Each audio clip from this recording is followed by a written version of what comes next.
Washington faces mounting pressure from China, Russia and South Korea, as well as humanitarian groups, to ease sanctions on North Korea as the Trump administration's denuclearization talks with Pyongyang have hit a snag. Washington's talks with Pyongyang stalled last week when North Korea abruptly canceled a scheduled meeting with Secretary of State Mike Pompeo amid U.S. efforts to maintain sanctions while engaging in diplomatic negotiations with the country. South Korean President Moon Jae-in is expected to bring up the issue of relaxing North Korean sanctions when he meets with Chinese President Xi Jinping during their scheduled meeting at the sidelines of Asia-Pacific Economic Cooperation (APEC) summit in Papua New Guinea on Saturday as an attempt to revive the stagnant denuclearization talks. South Korea's President Moon Jae-in is shown the way by Papua New Guinea's Prime Minister Peter O'Neill as he arrives for the APEC summit, Port Moresby, Papua New Guinea, in November 17, 2018. Moon is expected to discuss North Korea sanctions with Chinese President Xi Jinping. On Thursday, Vice President Mike Pence said President Donald Trump is expected to ask Xi to continue enforcing sanctions on North Korea when he meets with him later this month at the Group of 20 meeting in Buenos Aires. Sanctions eased. The U.S.-China Economic and Security Review Commission said in its annual report released this week that China appears to have eased implementing sanctions on North Korea. Last week, U.S. Ambassador to the United Nations Nikki Haley rejected the Russian request to ease sanctions on North Korea during a closed-door UN Security Council meeting called by Russia. Haley said North Korea still has their facilities, they have still not allowed inspectors to go and inspect the nuclear facility or the ballistic missile facility. And as long as that's happening, we need to stay the course. Calls for easing sanctions on North Korea also come from humanitarian groups, a move that could lead China, Russia and South Korea to pressure the United States, Ken Gause, director of the International Affairs Group, said.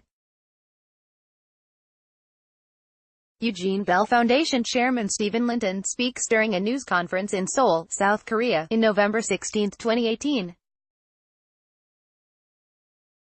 The U.S.-based nonprofit group called for South Korea to take stronger steps to fight a tuberculosis crisis in North Korea it says has worsened under U.S.-led sanctions.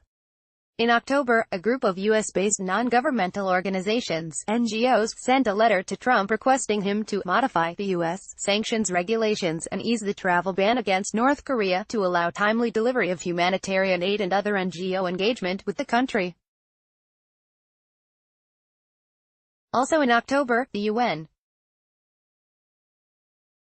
Sanctions Committee on North Korea granted the United Nations International Children's Emergency Fund, UNICEF, a partial exemption from sanctions on North Korea, permitting the organization to engage in humanitarian activities, and to allow for the shipment of items to North Korea, responding to the UN sanctions exemption, a State Department official said in an email to VOA's Korean service earlier this week. We continue to support life-saving aid needed by vulnerable North Korean citizens to combat transnational threats. Concrete steps. Experts warn that Washington should not ease sanctions imposed on North Korea until it takes concrete steps toward denuclearization. It would be premature to ease sanctions at this point, said Troy Stangarone, senior director of the Korea Economic Institute. North Korea has yet to provide a denuclearization of its nuclear program or take substantive steps to dismantle its program. William Newcomb, a former U.S. Treasury official who was on the UN Security Council's panel of experts on North Korea, said North Korea needs to take several key steps toward denuclearization before any sanctions could be lifted. There are a number of actions North Korea could undertake to demonstrate a commitment to getting rid of weapons of mass destruction and prohibit missile capability, such as withdrawal from proliferation activities and providing detailed, verifiable information on programs and locations, Newcomb said. Should such steps be taken, then reconsideration of some measures would be appropriate. William Brown, a former U.S. intelligence official and professor at Georgetown University who focuses on the North Korean economy, said suspending production of fissile nuclear material is the essential first step that North Korea needs to take towards complete denuclearization that would prompt sanctions relief. The financial and more general trade restrictions should remain until Pyongyang moves toward permanent reduction and ultimate elimination of its nuclear weapons, Brown said. Snapback sanctions. Robert Manning, a senior fellow at the Atlantic Council, said, the U.S. can suspend some sanctions, to be negotiated, in exchange for agreed-upon steps of denuclearization. Manning continued, this could be done by getting a new UN Security Council resolution that commits snapback sanctions if North Korea fails to comply. Snapback refers to the restoration of lifted sanctions if North Korea falls short of reaching its denuclearization agreements. Gaz, for the International Affairs Group, said he believes Washington will ease sanctions only when it thinks sanctions are ineffective. The U.S. will relax sanctions once the U.S. comes to terms that the sanctions are not really working on North Korea, he said.